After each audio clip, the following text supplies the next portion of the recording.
success in business isn't just about what you know, it's about who you align with. So, no one builds an empire alone. And I'm saying this all the time. Stop trying to do this alone. Because today we're diving into the power of collaborations, how they can really transform business and start impacting what it is that you want to do in your life and business. Our next speaker is a dynamic business leader, financial educator, and branding strategist who understands how to leverage relationships for massive success. Meet Alicia Fitts. She is the Assistant Vice President of Business Development and Community Relations at the Financial Institute and the CEO and founder of Alicia Fitts Consulting and Marketing Solutions.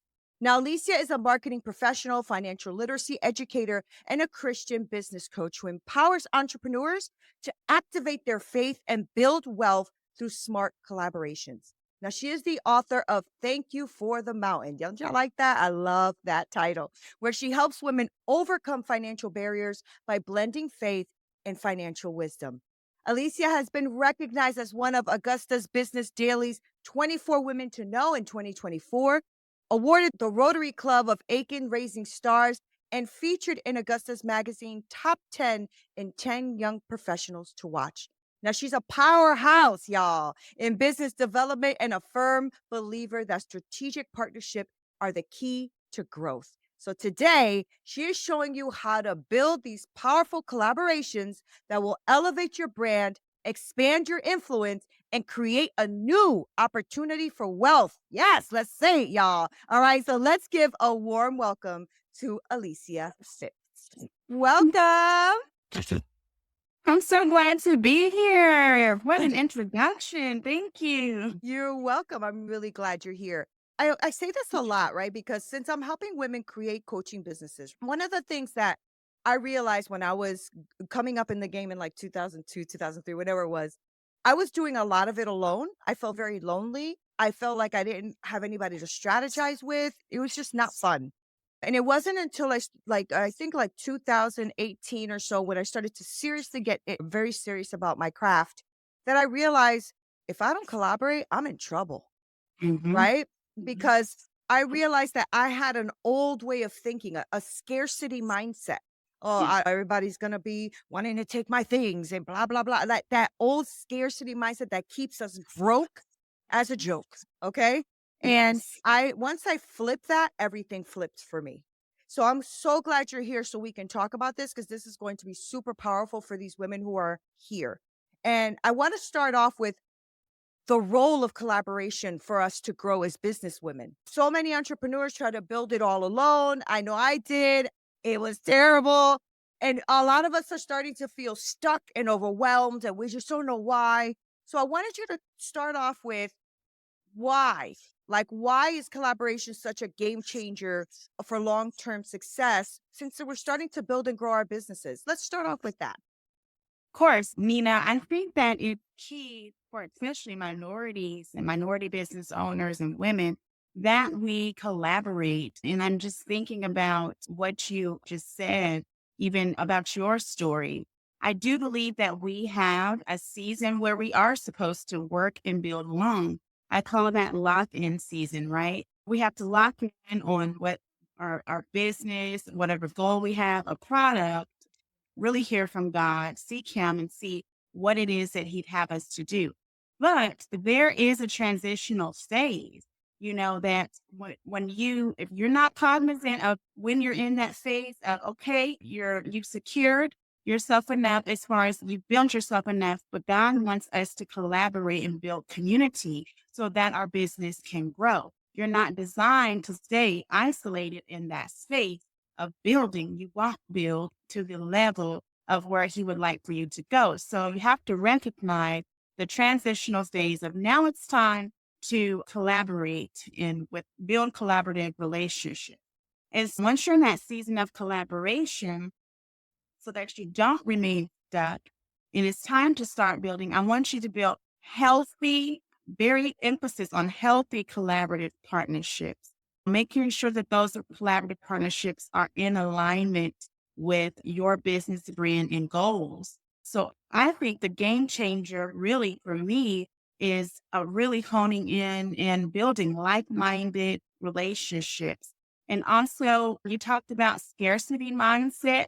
I've dealt with that. There was an instance where there was someone where God had told me, he said, Alicia, I need you to reach out to this person because you're going to need some help from this person.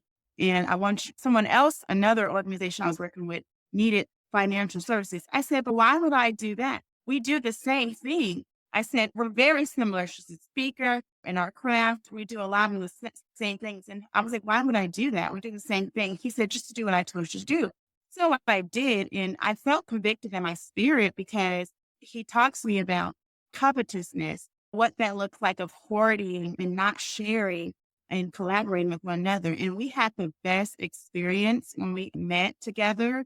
And that was a game changer for me as far as just learning. God has created the need for your business, Alicia's business, especially when it's kingdom minded. We don't have to feel super finite in the competition because the need has already been created for what you have. And then also the people that you serve, we're called to different people, our influence. So it's very important to have a shared experience in collaboration with one another where you don't really, it removed for me that feeling of scarcity because it's already been secured in the kingdom for me. So we can share, but he will show you the right relationships to collaborate with. I could not agree with that more because, as you were talking, like I wrote some things out, like lock in season. And even in that stage of the lock in season, you're not alone because you're with God, right? It's right. So it's God is constantly trying to collaborate with us in all the stages of our life. And I love that you started with the lock in season. I think it's super important for us to really recognize what it is God wants for us in our life. So even in this stage, you are not alone, ladies. You are not alone. And I love that you said Right. transitioning into collaboration with healthy relationships that are in alignment. That is Yes. so powerful right there because a lot of times we don't pause, Alicia, to figure out, is this aligned with what I want? Is this healthy? Is this somebody I want to be locked in with? Because you might not Mhm. even like them a couple of weeks later. So you got to make sure you're locked in the right way. And I love that you talked about that because that's very true. And I think something that most of us who are here that are either starting their businesses or trying to grow, you really need to understand that piece because I know that I've had in the past, my other businesses, partnerships that didn't work out. And that Right. can leave you feeling hurt. It could leave you feeling a little jaded, all that kind of stuff. But God is first. And if you're making him the CEO and you're collaborating with God, all the rest of it is it's gonna fall into place because God is good. Now, whether you want it to fall into that place that you're trying to make it fall into, you have to just trust God. Just trust him, lean on him, and know that he got your back big time, right? Yes. No, he's So the best business partner to have, for right? real, like seriously, for real. And I wanted to transition into that, right? Because finding the right collaboration partner is something we all have to work on. Not all Right. partnerships are created equal, right? Lord God knows that not all partnerships are created equal. So Preacher. yeah, and I wanted you to I want and the interesting thing is too when you were talking, I was thinking about how even Christ had 12 disciples. Hmm. Like even he could have done it alone because he's God, but he also he wanted us to show a community, collaboration, working with one another. And the fact that we have gotten so far removed from that is what's Yeah. causing, I think is what's causing depression, Mm. anxiety, all of this stuff that's happening because we are feeling like, "Oh, yeah, just gonna, yeah, do this me, myself, and I," like the song from back in the day, "Me, myself, and I." And Mhm. so the world has taught us that because when you can keep somebody isolated, I call that the devil's playground. Mm. Right? Because when you're alone, that's when he comes and tries to play with you. So you need collaboration. So since not all partnerships are created equal, I wanted you to talk about how all of us here as entrepreneurs can identify the right people to collaborate with so that we can really start avoiding all the partnerships that are going to hurt us. Now, I will say I know you don't have the magic pill cuz people act one way when they come into your collaboration and act another way when they're in. But Can you guide us on that a bit? Absolutely, yes. First, what's coming to me is that we have to learn from our previous experiences, right? What those experiences where we were burned from having, where we made some mistakes in some collaborative relationships that we set up on our own. We need to evaluate those and what can I do better the next time when creating a new partnership? Because that's happened to me starting my business. I've gone into some spaces with collaborative partners, and I just need to take back some time to reflect. Take some time to reflect on those experiences. And then next, I would like to say, like you were saying, Christ led by example. Okay.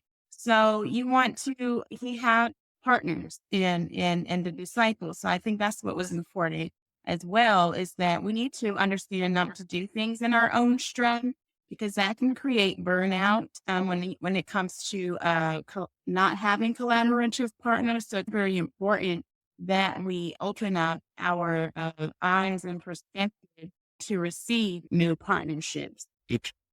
And for me, it's been seeking the Lord for discernment. Discernment is the ability to judge well.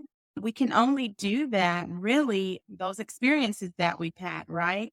As well. And it can be tricky in this business world. Like I try to give a fair opportunity to everybody, but if there's someone that you respect and you have a couple people that you respect and they keep saying the same thing about this person that you're going to be burned, you're probably going to be burned, right? So don't be naive as well.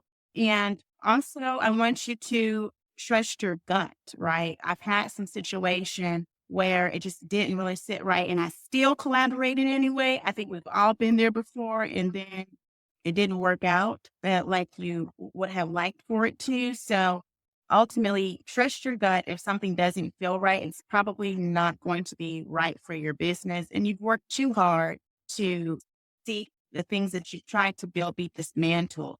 And I do also believe that the Bible says that we should look at other people's fruit, right? So, what fruit has this person bared? And not completely what the fruit doesn't mean just the money, right? Because sometimes small business owners, they're just starting out. But I also look at their heart, their character, their integrity, their circle, their relationships, their influence. Who are they?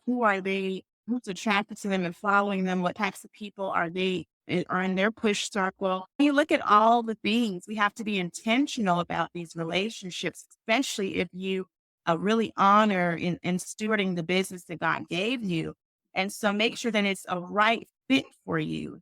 Watch the company that they keep. Be intentional about these relationships. And ultimately, when you are creating and collaborating for a kingdom purpose, what I've seen happen to me, if I miss it, if I miss the discernment and I don't let the relationship go, God will ultimately make it fizzle away. So, and he'll remove the person out of the way. But you still have to take the time to reflect and learn from that lesson. So I'm going to say heightened discernment, trusting your gut, being open to new relationships as well, and looking at their fruit, watching everything, being intentional about their circle, who this person is. We've got to question everything. Because everybody comes into your life, I think, for either a season or longer. And so Mhm. sometimes we have to be careful on how we're collaborating because we are sometimes a little bit confused, at least from some of the women I speak to, with either having strategic partners that are like strategic Mhm. or surface level. And so many people network, but they don't build strategic alliances. They don't know the difference. They are like, oh, I met this person on Facebook group and we hit it off.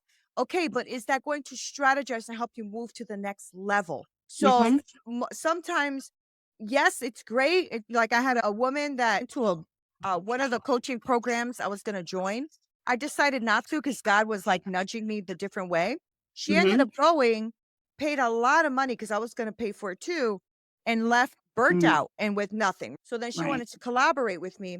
But about maybe 5 or 6 months in, I realized she's a person who says but not does, right? Yeah. So that's a little bit hard when you're trying to be strategic with people, and especially with this relationship I had with her, and nothing was bearing fruit on her end. And I'm like, "Are you even doing this stuff?" You know what I'm Right. saying? She's like, "Oh, I've been really busy." I'm like, "Okay." So that's probably why you just paid 30 grand for a program and you didn't Mhm. move forward. So I wanted you to talk to us about that because many people they wanna go network, so they're on these Facebook groups and Alignable and LinkedIn and all this stuff, but they don't build strategic alliances. So I wanted you to talk to all of these women here about the difference between true, like, real collaboration and Mhm. just maybe some casual networking. They're both important, but I just want them to know the difference. Yeah. That's good. That's good. Well, you just said it, Nina, following God's promptings, following he'll order our steps and building these relationships. I believe the relationships that have been sent to me have all been divine, and knowing where to place these relationships and trusting God for the provision. Where are you placing me? Why am I here? Asking those questions. I've got to add, you got to look at your life, right? So in my season of life right now, I don't believe in casual networking because I believe that time is money. I'm intentional about my time and where I spend my time. And I have to be when I look at the full scope of my life. I'm a wife and a mother of three. You got to look at what is not, do I have time for casual networking right now? Reality is, no, I don't. Sometimes I am I have some business meeting or a presentation of some sort, networking event, and then I have to run right back home and finish up my son with a presentation or a project. There's always something going on. And so I'm just very intentional about my time with casual networking. So it's I'm networking. If you're networking, I want you to make sure that you make this networking, if it's going to be casual, make sure it's purposeful. Research everything about the networking event.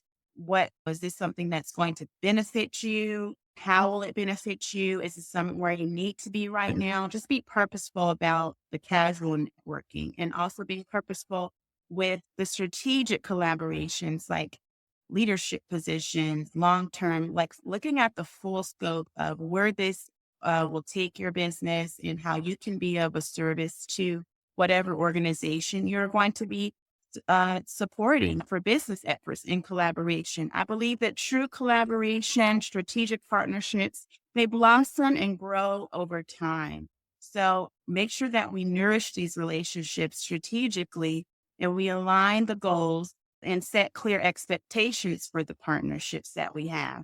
So I want us to think about when we select a collaborative partner to succeed, we want them to succeed just as much as we want our own business to succeed. When we have these strategic partnerships, you want to have meetings and talk about what it is that you would like to see from your business and how can you be of help to them as well. So it's not one-sided. Be fair. And again, I spoke about this earlier. I learned this the long way, but in First Samuel 16, the story of David and Saul, God creates the need for your business, your products, your brand. So we don't have to be focused on the competition as much as we don't have to have the scarcity mindset.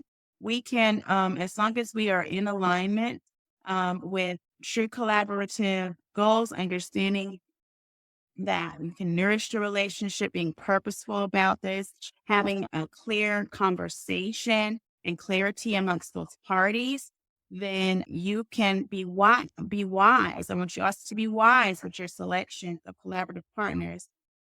I love that. So, okay.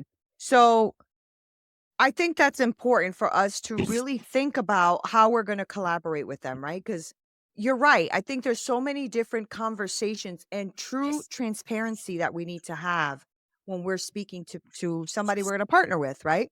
Like I partner with a few people, but I make sure that we are both strategically aligned on the outcome and the goal, right? Right. So, that's one of the questions that I wanted to make sure we touched on today because building these real strategic alliances, these are just true conversations that you really have to start having.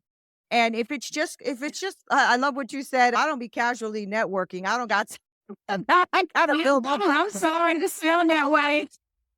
No, I love that. I love that. Right? Because We have yeah, to look at what phase of life we're in. There may be a time where my kids get older where I will have that kind of time, but that is I have 3 children under 6. Right, So, right. Ain't nobody got time. ain't nobody got time Nobody for me. ain't nobody got time. Oh, that's so funny. That is very true, though. That is very true. And so that goes right into my next question because then that means you really want to be strategic about something that's going to bring in prosperity and abundance, especially when it Yeah. comes with collaboration. So I want to talk about that because I want to really talk about maybe some of these women who are here. Maybe they could collaborate with each other.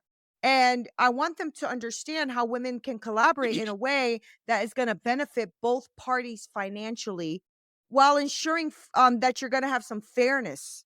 Okay. Yeah. Because it's something to maybe collaborate with someone. It's another thing to make sure you are clear enough that you guys know that this is what's going to happen with both parties, whether it's a 50-50 split, whether it's yay, you take 90, I take 10. I don't know what that is, but what I do want you to tell them is how they can collaborate in a way that benefits both of them financially Mhm. while ensuring that they're going to be fair and that they're going to have some long-term success with this so that they're not burnt at the end. Yes, this is great. Let's talk about it. Okay, ladies. So, what I want you to do is first, we're standing on business. Okay. I can only teach you about, I teach from my past mistake and I learn from my mistakes and I apply the knowledge of my mistakes. What we want to first do is establish a contractual agreement that mutually benefits both parties, yourself and the person. You want to have a meeting and talk about it, right? And then also be clear in the terms and conditions to make sure that it benefits the both of you, both parties. Be clear on expectation of both parties. I collaborate. I'm open to collaboration with the right person on many projects or leadership groups. But what I've learned is sometimes, and I'm sure some of you ladies can relate, you're the person that can have the takeover spirit and you have the gifts, talents, and skills, and the other person has things as well. And so they will depend on you to carry all the weight becomes shifted on you. And then you sit back and you think, we didn't talk about who would do this in this project, who would be responsible for this.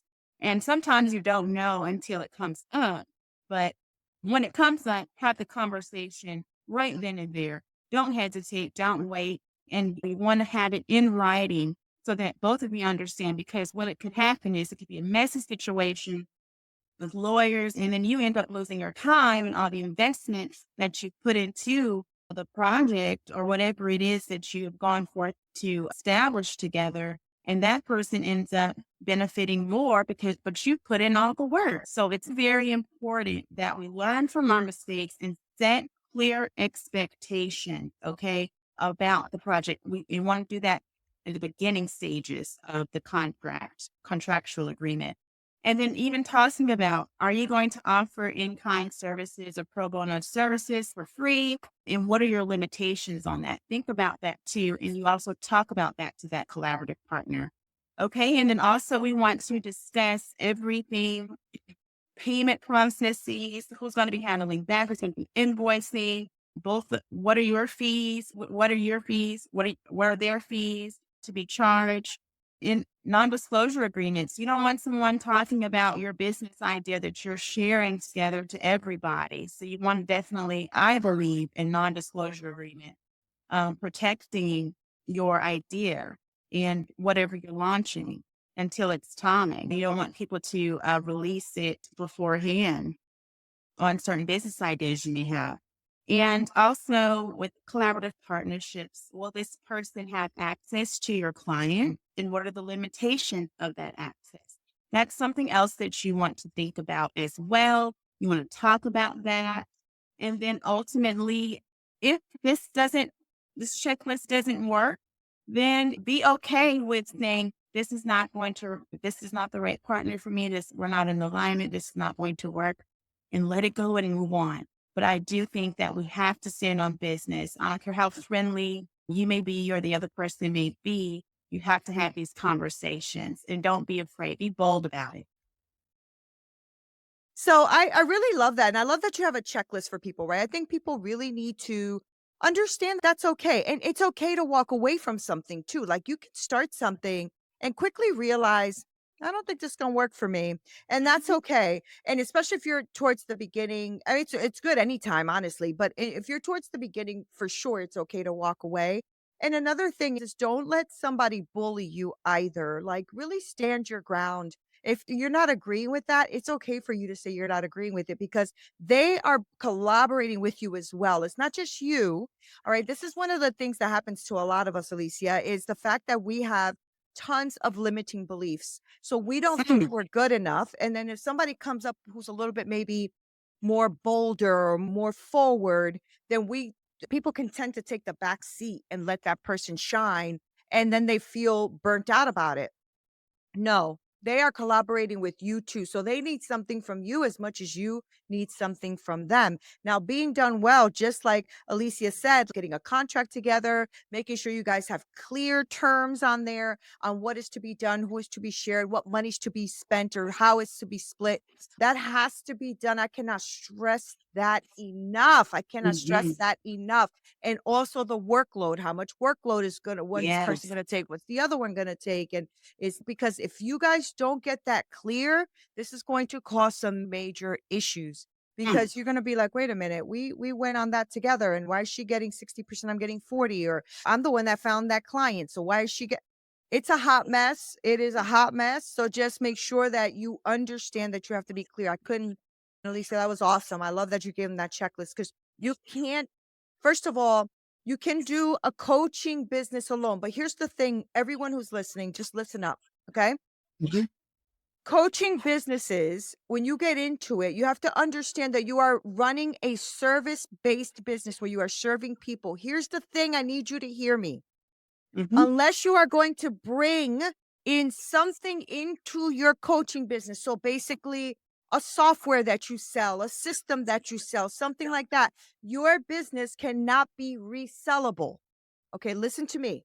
I know a lot of people say, "Oh, I'm going to build up a six-figure, seven-figure business. I'm going to sell it for millions." That's not how this works. Even Tony Robbins is having a hard time selling it because his name is Tony Robbins. Okay. So unless he develops systems, which is what he's doing now, right, with Dean Graciosi, and they're doing all these systems where they put everything together in funnels and blah blah blah. That part of it he can probably sell. But the Tony Robbins part needs Tony Robbins, right? I need you guys to understand that. So if something, God forbid, happens to you, and you're bringing in a big amount of money to your business, then I need you to start thinking about how do I protect then the business or my family if something happens, right? So think about all of those things, contracts, how to talk about insurance is good. If you have a good partnership with somebody and you guys have a strong partnership, you can actually get a life insurance policy against your partner for whatever money they bring into the business. And that Mm. way, if that person passes away, you could still continue your business without a beat because you're going to get the money from the life insurance policy and vice versa, or they will. That'll help protect the business. Okay, so I that's love just that. I'm just Come throwing that out there. on. Yeah, Be the teacher of just the day. right. That's so funny. But yeah, I think that's important, right? Because a lot of times we feel very intimidated and we feel hesitant and we don't know how to bring a partner in, and how do we do that? And that's something that I've thought about often. Do I want to bring a partner in? So now I have collaborations, not a partner in my business, but I have collaboration with other businesses where we then grow and expand somebody else's business, right? And that's collaboration. That's not partnership. So there's a difference. And I just wanted Mhm. people to understand that because a lot of people think, oh, I'm going to grow an amazing life coaching business and then I'm going to sell it for billions. Nobody's done that. It's not happening unless you bring in some sort of software, Yeah, you something have to create a tangible, product. You a have to create a product. product. Exactly. You have Mhm. to, because right now, when you are a coach, what you're selling is you and your expertise and your knowledge and your God given talent to serve the world in that way and help your family. But if you think that you're getting into this for money and to do all, it's not going to happen that way. And I just want to, I'm not busting a bubble. I'm giving you a reality check because I want you to stand on what it is God has helped you create as opposed to thinking what the world tells you to create. Does that make sense? Yeah, because it's not really about how much money you can make, right? Right. It's about Right. how many people you're going to serve. That's where we're Yeah, shifting from money mindset to purpose. exactly. So, That's the difference. But you yeah. do wanna make money, that's also important. It's just a Yeah. matter of real just knowing what lane you're in, I think is what I'm trying to say. So I try to have these candid conversations with the people in my program because I want them to win. I want them to win. And if you are candid and truthful, then at least that way they have a standing on, okay, wait a minute. Building a coaching business takes time. Okay, I need to have strategy. All right, hold on. I got to have systems. I have to have all, instead of just thinking that you're going to build something and they will come. That's not how it works. Okay. So, entrepreneurs, Alicia, as you feel intimidated and hesitant to reach out to anybody for partnerships, collaboration, anything. So, I wanted you to give these ladies some strategies on ways they can approach that potential collaboration and do it with confidence so that they know that they have value and that they could step up and do this. So, help us with that. Of course, I would love to. I'll just tell you what works for me. So, I have a great colleague, mentor, and friend. He's a legendary businessman, thanks Ed Fresnel. But the best words that he and advice that he shared with me that has worked tremendously in my business development and community relations career is he says, tell someone I need your help. These 4 words are so key, and it's worked for me. And what is that? When we really break that down and we say, I need your help, you tell Nina, I need your help. What we're doing is we are humbling ourselves. And for me, it removes the fear, the initial fear of asking for help. Or asking for someone to collaborate with me, right? And he's showing the person, we're showing them that I need what you have, right? I trust in my abilities, but you have something that I need. And so you want to find a way to help them in that as well. And so you open up the door to that discussion, right? To me, it takes the pressure off the ask. It's just to say, hey, I need your help. And then it really makes the conversation flow really well. So that's one strategy and tactic that really has helped me when I am going into conversations for sponsorship consultancy or needing some support in my business efforts or trying to create partnerships to sign, say, hey, I would like your help. Or could you do me a favor or something of that sort? But just opening that door and it's very humbling. And the person, sometimes they'll go out of their way to help you when you humble yourself. Oh my gosh, that is probably the best advice ever. Because most of us don't do that. We don't do that. We don't think about doing that, or if we do, we get afraid to do that. What are they gonna think of me? Are they gonna think I'm not good enough? Are they gonna think that I don't have enough knowledge? What are they gonna say? Mhm. It is so silly. Everybody It, needs help. it works. Yeah, we all need help. That's what it Yeah, takes. yeah, exactly. That's so brilliant, so brilliant. I love that, and I love that advice. I'm glad he gave you that advice because that'll serve you well throughout your whole journey. Like, when I need advice, I ask. Listen, all you can say is no.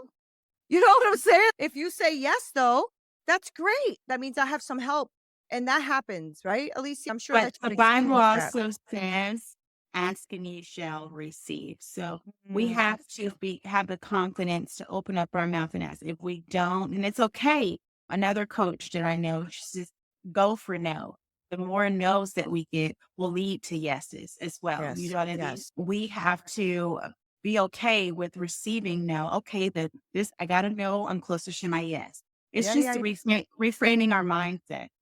Yeah. I was reading the Bible this morning and I was reading just, I don't know, you just said that and reminded me of something I was reading in Genesis where, Abram, he's a trip. He was always giving his wife away to the kings and saying, that's my sister. And there was one of them where I forgot which king, but anyway, God says to him, I didn't allow you to touch her. I didn't allow you. So I was like, all right, God, because I'm like, that's what the no's mean. If there people are saying no, and you are truly a believer, then you have to believe that it's God telling them to say no. And it's no for your good. So even if you're Yes. looking at something and you're like, oh, but that's what I want. God is going, not yet, my daughter, not yet. not then, not yet, not now. But the whole point is that if you lean into truly trusting your CEO, which should be God, if you are truly leaning into that, then you should be able to say, "Oh, God said no. Let's move on. God said no." Rejection is God's Mhm. protection and Yeah, redirection, right? right. We have I to be love able that. to I love recognize that. and see when He has taken us into another route, and not just say, "Okay, I trust you, and I'm going to keep it moving." Amen. Amen. And I just think that people need and that, I'm talking to me too. I need to lean on that more sometimes. Like sometimes Oh I yeah, really want something and it doesn't happen and I'm just like, "But why?" And God, stop whining, stop being a freaking baby. I said no and that's it. You know what I'm saying? I we all do it. Yeah. Yeah, I know. it's And then fine in the later, yeah, right. Yeah, crying in a girl. Yes, I do that. I do that too. Here's the cool thing Oh, I'm though. not alone. Okay. Yeah, no, no, girl, no. I never know when it's the water or my tears. But here's the Mhm. thing. What I love is that God will show you later how he protected you in that. And you didn't Yes. even know it. And you didn't even know it. I You know, love he's that so when that good. happens. So Yes. I know. I love Well, it he's too. a master strategist, so Yeah, I actually do believe that. me So, too. and when I see 6 months later, "Oh, that's why we did this," and it really turns out to be beautiful. I love that so Mhm. much. All right, we are wrapping up, but before I let you go, I do want these women to know what you have for them, but and also how they can reach out to you, how they can reach out to you, how they can speak with you, all of that great stuff so that they can grow themselves. So let's get that from you. Let's get it. Let's get it, guys. I enjoyed myself here with Nina Perez. She is so wonderful at the Women Who Lead Summit. Thank you so much for the time spent today with each of you. How you can stay in touch with the Alicia Fitts brand, please visit my website, www.aliciafitts.com. Also, please follow me on Facebook, Alicia in Fitts, Instagram, it's Alicia Fit, and LinkedIn. Yes, I do check my LinkedIn and I keep it refreshed. I'm like probably one of the only ones, but Alicia it fits as well. And email address, contact me at hello at aliciafitconsulting.com. All right, all right, all right.